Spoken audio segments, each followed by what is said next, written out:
And it's time to get to the business news now with Nicholas Poynton. Nicholas, full year profit for the country's largest bank. What? It's taken a bit of a tumble? Yeah, ANZ Bank has shown that, like everyone else, it's not immune to the worst effects of COVID-19. Its income fell and its costs have risen in light of the emergence of the coronavirus. Its profit for the year is down by about $500 million as its earnings have been squeezed. That's really due to this low interest rate environment which we find ourselves in at the moment. That took a significant bite out of its margins, and it's also had to put aside more and more money to cover bad debts. It's put aside $400 million to date, which is a significant sum of money, and the company's also had to spend more on its operations. So all of this left it with a net profit of $1.3 billion for the year. Not to be sneezed at. No, not at all. That's compared with $1.8 billion the year earlier, which represents a fall of about 27%.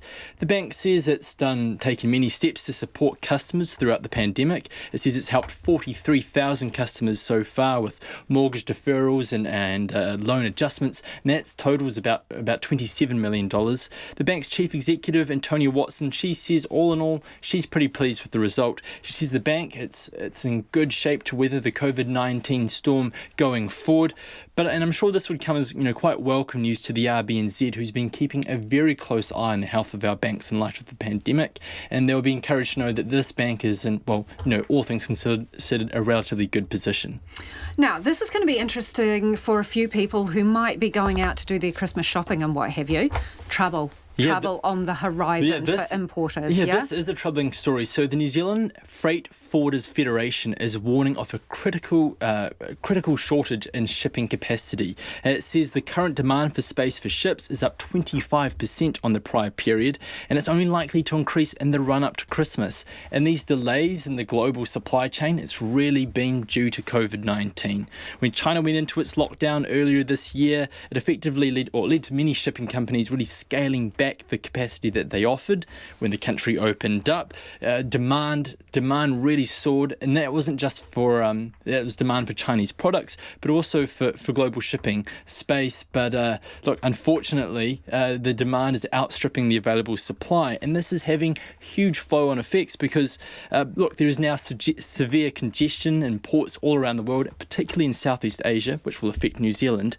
And what is really worrying is that the freight industry, this freight federation that represents the industry here in New Zealand, says that some shipping lines are cutting services to New Zealand to reduce the delays in their own schedules, and they're reporting that the shipping companies are not adding any additional services because there's a lack of boats and actually berthing windows. So the impact for importers could be quite significant because some are going to struggle with just getting their stuff into the country. There are going to be others who are going to face delays, and if you do even if you manage to get your stuff across the border, there's also going to be higher shipping costs attached to that. So when I spoke to the Federation's chief executive today, I asked them about when do you expect there to be, when do you expect this congestion to really ease up? She said she has no idea.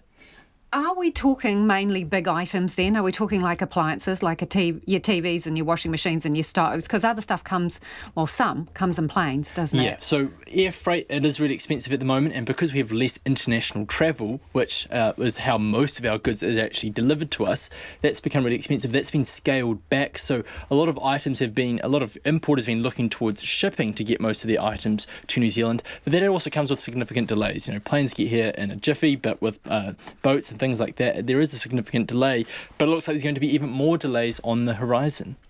Now, tell me what's been going on the markets today too. So yeah, the NZX Top 50, it had a strong rally this afternoon to limit its losses after it opened really sharply lower this morning. That's because it was engulfed by this negative mood from overseas.